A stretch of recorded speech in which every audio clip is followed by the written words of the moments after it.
የዛሬውን ሁነት አስመልክተው ጠቅላይ ሚኒስትር አብይ አህመድ አንድ ያሰፈሩት መልእክት አለ። እሱን መልእክት እናድርሳችሁ። ከምንም በላይ የጠላት ጩኸትና ማስፈራሪያ ያላስቆማቸው ዜጎች በብዙ ውጣ ውረዶች መካከል ያሳያችሁት ጽናት ለዲሞክራሲና ለሀገር ህልውና የተከፈለ ነውና ከልብ የመነጨ ምስጋና ይገባቸዋል ብለዋል ጠቅላይ ሚኒስትሩ። አብይ አህመድ ፍለኖ ፐርሰንቲ ዲባ ከይሳ እንጅፈቴ ጃን ዱጉማ አብይ አህመድ ፍለኖ እንጅፈቴራ ዛሬ እንግዲህ እንደምታየኝ ከሀዘን ላይ ተነሳው። ዛሬ ነው አባቴን የቀበርኩት። የምር አባትሽ ሞቷል?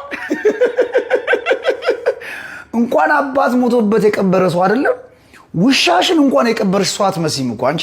ምን አይነት ተነስረት ያገርታ የኻ ቪዲዮ ረት ያገርተን ቱነሞ አባን ኮ አረ ዱኤቲን አኒስ አሩማ ዱ አባ ኾቲ ሱንጭነት ዲሴ ፍለኖ ፍለቹፍ ዱፌ ጀቲ ታህቴሌ አጃኢባ ጉያ ኸለይሳ ፍለኖ ረት ሙደተን waan takka addunyaa irratti dhagaameen beene filannoo Itoophiyaa adda godhe. Ashama akka mooltan daawwattoota hordoftoota Voice of Oromiyaa bakka jirtanitti nagaan keenya isin haadha qabu jenna deebinee dhufnee jirra. Filannoo Itoophiyaa yookaan filannoo biyyaalessa Itoophiyaa torbaffaa kaleessa gaggeeffame irratti ammaas gabaasa ajaa'ibaa Abiyyi Ahmed filannoo injifateera jedhamee faa qabannee dhufnee jirra. Filannoo kanaan wal qabatee waan isin dhaga'uu qabdan tan addaatu jira. Nufaana bu'aa isiniin jenna. Jalqaba irratti ammoo kanneen YouTube kanaaf haaroo taatan subscribe godha. Akkasumas ammoo yoo subscribe gootan mallattoo bilbilaachi cinaa jirtu san banadhaa kallattumaa waan gadhiifne isin bira gahaa jechuudha. Waan lamarratti xiyyeeffanna tokko qoosaalee miidiyaa Itoophiyaa gubbatti guyyaa kaleessaa ijoo ta'an kan filannoodhaan wal qabatan kan biraa ammoo Abiyyi Ahmed filannoo kaleessa gaggeeffame bakka itti dorgometti injifateera kan jedhamedha. Asirrattis waan jennuu qabna. Jalqaba irratti akkuma kaleessaa irra deebinaa filannoon biyyaalessaa torbaffaan wiixata waxabajjii tokko guyyaa kaleessaa gaggeeffamee jira. Filannoon Itoophiyaa torbaffaan kun paartii badhaadhinaatiif filannoo lammaffaa yookaan Abiyyi Ahmed ergaangoo qabatee filannoo lammaffaadha. Filannoo biyyaalessaa kaleessaa irratti uummanni biyyattii miiliyoona 54 galmaa'anii hirmaataniiru. Filannoo sanaan wal qabatee bakkoota garaagaraatti filannoon akka danqame ibsameera.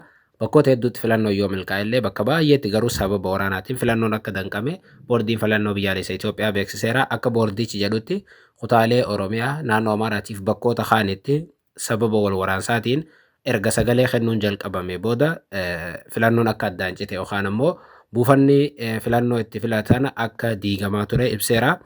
Kanumaan wal qabatee waraanni bilisummaa Oromoo viidiyoo wayii gadhiisee jira tan buufataalee caccabsuu agarsiisu akkasumas ammoo waraqaa filannoo osoo cicciruu waboon agarsiisu viidiyoo maxxansee jira jechuudha. Filannoon kun filannoo Itoophiyaa keessatti akka miidiyaaleen mootummaa akkasumas ammoo paartiin badhaadhinaa jedhutti akka filannoo dimokiraatootaatti ibsamee jira. Akkuma beekamu gaa paartiileen siyaasaa duraan filannoo irratti hin hirmaatin barana filannoo irratti dorgomanii jiru. Paartiileen kun guutummaatti akka barbaadanitti duula filadhaa gaggeessuu baatanis akkasumas ammoo dhiibbaawwan hedduun jiraatanis akka boordii filannoo biyyaalessaatiin hayyamni isaanii hin qabneef filannoo irratti akka hirmaatan ibsan. Filannoo gaggeeffame kana irratti qaama biraatu injifata jedhamee abdatamuu baatus bara kana wanti filannoo duraanii irraa adda godhu qaamoleen paartii mormituu hedduun isaanii mana maree bakka bu'oota uummataa yookaan mana maree naannolee keessa akka galanni eegama yookaan ammoo ABO'n akka miseensonni isaa hedduun mana maree keessa seenanii mootummaadhaan wal moggutan yookaan paartii badhaadhinaatiin wal moggutan ni eegama yookaan wal morman ni eegama jechuudha.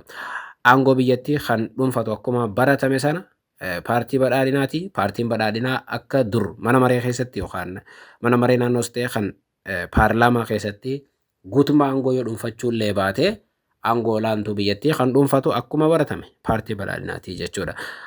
Kanuma osoo jennu Abiyyi Ahmed filannoo kaleessaa bakka itti dorgometti parsantaa 100 keessaa 100 injifateera jedhan.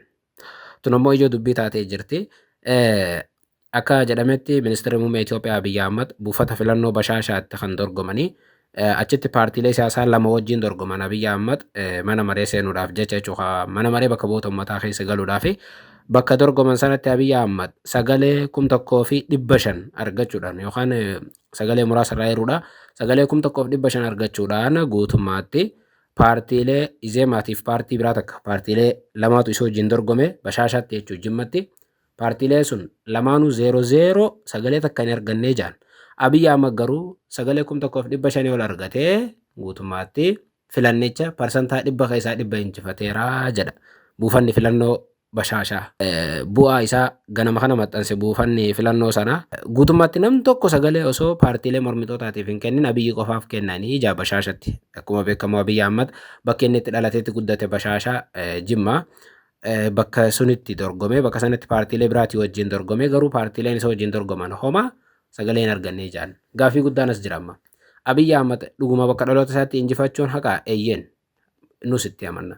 Anillee itti amana fakkeenyaaf Abiyyi Ahmad even bashaashaa miti Jimma guutuu keessatti dorgomee bakka dhaloota isaa waan ta'eef yoo injifatee ni fakkaata. Garuu paartiilee mormitootaa isa cinaa jiran kan achitti dorgoman sagalee tokko hin arganne jechuun cubbuudha yookaan haraami.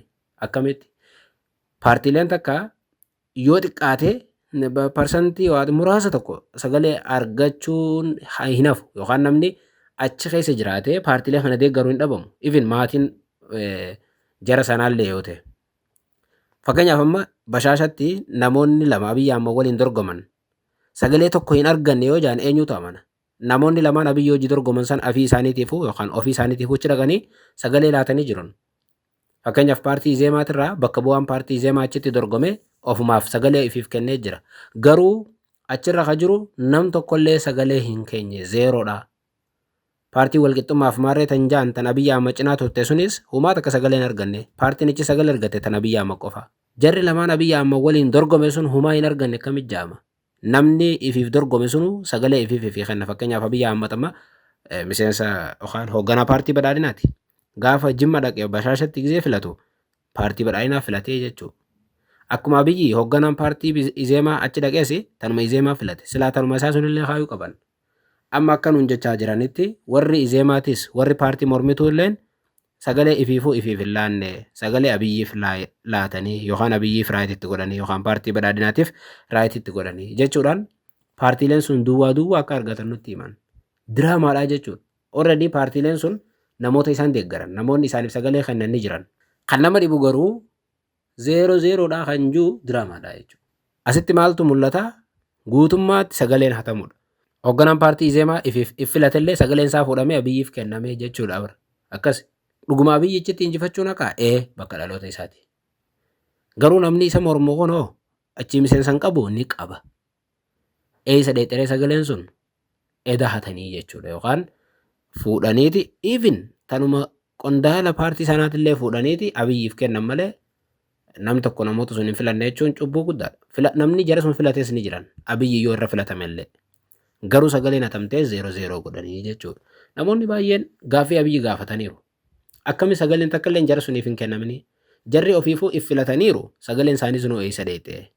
Gaafa deebitee immoo gaafii taniif maa deebistu sagaleen hundi hatamee wali guurameeti Abiyyiif kenname jechuun 0-0 akkas jedhame. Dubbiin akkas ture.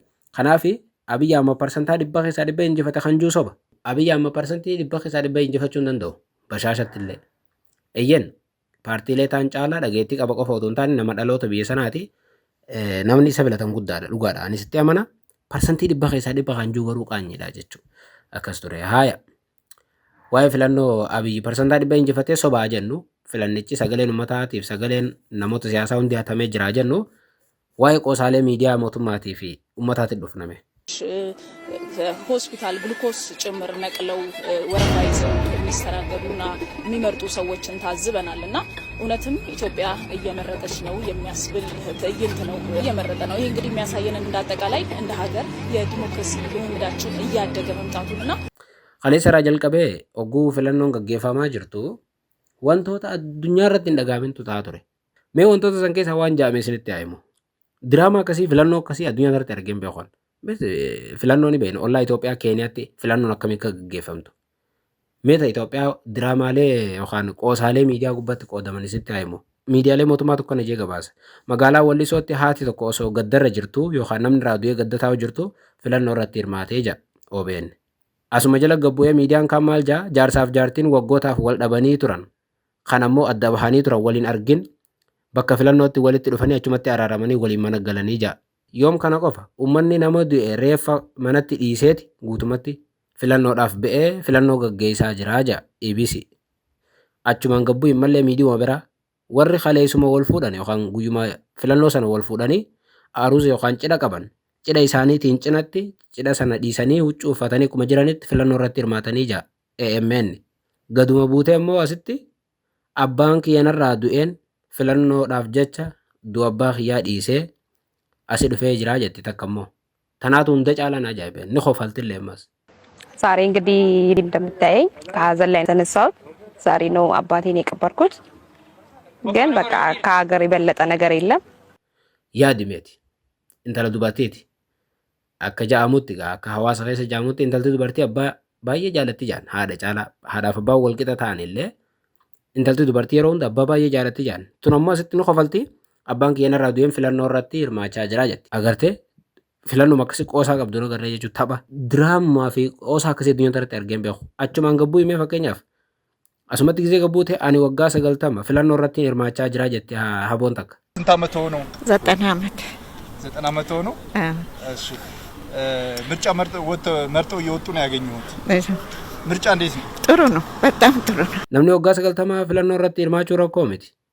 Maaltu filannoo biraatirraa adda godhee dila san rakkatanii naaf hin galu. Kana qofaa miti. Gaduma bu'ii meemma. Intalti takka ciniinsuu waliin buufata filannoo geessee filachaa turte, sagalee kennaa turte. Achumaan ammoo osuma garaa dhalu jirtu yookaan ciniinsuu irra jirtu gara hospitaala deebite. OBN, FBC kana qofaa achuma gabbuu miidiyaalee mootummaa irra jira. Jaarsi tokko kiraanchiidhaan filannoodhaaf dhufee miilan qabu jechuudha. Kiraanchiidhaan dhufee jaanii gabaasan. Eegas booda kun oduun biraa baatu jaarsi sun kiraanchiidhaan dhufee ajaa'ibu malee fayyaa qabaa jaan. Gaduma bu'imee malee namni tokko ani yuutuubaraa jaa. Gaafiif deebii osoo gor jiru gaafiif deebii achuma dhaabeen filannoo filachuuf dhufee jaa. FBC yoom sana qofa warri hospitaala keessa dhukkubsatanii ciisu jiran gulukoosii kaafatanii duraan ciisu jiranii beeku gulukoosiidhaan hafuuraa kan deddeeffachaa jiran waan akkasiiti. Warri sun hundi gulukoosii rarraasanii dhufanii filatanii deebi'anii EBC agartee kun hundi miidiyaalee mootummaa irratti qoosaaleen akkasii sun qoodamaa turan. Dhugaa dubbachuuf filannoo Itoophiyaa malee bakka biraan jirtu qoe. Filannoon addunyaa irra hin jirtu jedhana maal taatan? Maali qoosaan akkasii? Maali diraamaan akkasii? Filannoo addunyaa guutuu gaggeessaa beeka. Maaltu dila kana nama darare? Hai. Eeyyeen filannoo filachuun lammii biyyaa gaafa taate biyyi nagaa taate filannoodhaaf yoo baate bareedaadha. Maaliif kana mareef darartanii? Maaliif intalti abbaan irraa du'e filannoodhaaf jettee akka gabbaatu gootan? Naaf gala dhugaa ta'uu mala oduun kun. Oduu tan keessa hedduun saafaa dhugaan ta'anii jiran qoosaalee kana keessa. Kan dhugaalee ni jiran fakkeenyaaf wantoonni kiraanchiin dhufne dhukkubsannee dhukkuba keenya dhiifnee dhufne jiru kun garii qoosaa ta'uu malan. Soba ta'uu malan. Dhugaa yoo ta'e maaliif dirqamni akkasii barbaachise? Maaliif godhama? Kaabineet uummata baasa malee uummanni kun jaalateeti miti. Even namni fayyaa qabu iyyuu filannoodhaaf jee barana hagas maraamilee hin qabu uummanni. Uummanni kan barbaadu ma jireenya. Uummanni kan barbaadu nagaa. Uummanni kan barbaadu gammachuudha. Amma faallaa kanaa ta'e garuu guyyaa guyyaatti uummanni kaabineedhaan yookaan kaadireedhaan dararama. Uummanni guyyaa guyyaatti waraana sodaadhaaf cinqii biraa keessa jira. Kana garuu isin fuutanii dhukkubsataa hunda fuutanii ala baaftanii miidiyaadhaan kan dhukkubsatee gulukoosiin dhufe. Taan immoo garaadhaan osoo dhalu jirtuu dhufte. Taan immoo osoo abbaan irraa du'ee dhufte maaliif jettan? Filannoon addunyaa guutuura jirte. Maaliif filannoo Keeniyaa irraa fakkeenya fudhanne? Ni jira Keeniyaa fakkeenyaaf. Keeniyaan bara 2022 filannoo gaggeessite. Inshaallah yeroo biyya 2027 filannoo gaggeessite ni ilaaltan. Diraamaawwan akkana hin jiru. Ollaa Itoophiyaati. Biyya dimokiraasiin badhaateedha. Biyya abbaan barbaade waan fedhetti dubbachuu danda'udha Keeniyaan. Maaliif hin ilaalle? Hin jiru. Fakkeenyaaf Keeniyaatti immoo dilli diraamaa kun agaraa turree miti. Hin jiru. Yoo tees wanti jiru guyyaa guyyatti waa'ee siyaasaa yoo kanaa saamamu filannoodhaan wal qabatee filannoon kun haqa qabeessa dhugumaa. Hanni akkamtu jira waan jiru miidiyaaleen xiyyeeffatanii dhaabbileen filannoo taajjaban irratti haasa'uu qofa. Malee nama jaarsaan wal dhabeetu filannootti hirmaate. Nama duujiruutu filannoo dhufe. Kan baay'ee nama ajaa'ibu warra hogguun handee filannoo irraa nafin jee dhaammatee du'e kajuufaa miidiyaan gabaasaa bara. Fokkina waan hin jirre olola diraamaa qoosaa. Kun hundi hagam akka filannoon Itoophiyaatti birqii akka taatellee agarsiisaa beeku. Hubadhu wanti kun maaliif godhame kan jiru gaafii nama hundaa ta'uu qaba. Wanti waan kana godhameef tokko filannicha dimokiraasii fakkeessuudhaaf. Akka waan uummanni filannoo kana jaallatee bahee fakkeessuudhaaf. Akka waan uummanni waraana keessaa bahee gareelee isa morman uummanni didee filannoo kanatti jaallatee bahee fakkeessuudhaaf. Dhugaan jiru garuu kanaa miti. Uummata dirqiidhaan filannoodhaaf baasan bakka gariitti.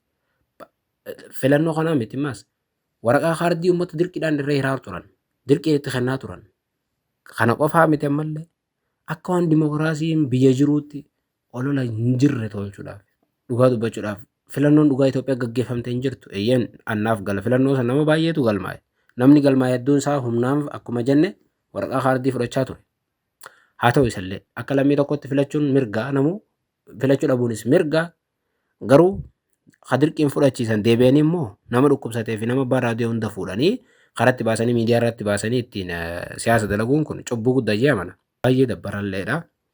Humaan jiran tokko hin jiran kiraanchiidhaan namni deemes hin jiru namni abbaa raadiyoo waan biraatu ni dhiisa qoosa akkasii miidiyaa irra ba'ee qoflaa ittiin natti hin fakkaatu humnaan baasanii miidiyaa irratti dhiyeessanii haasa'isan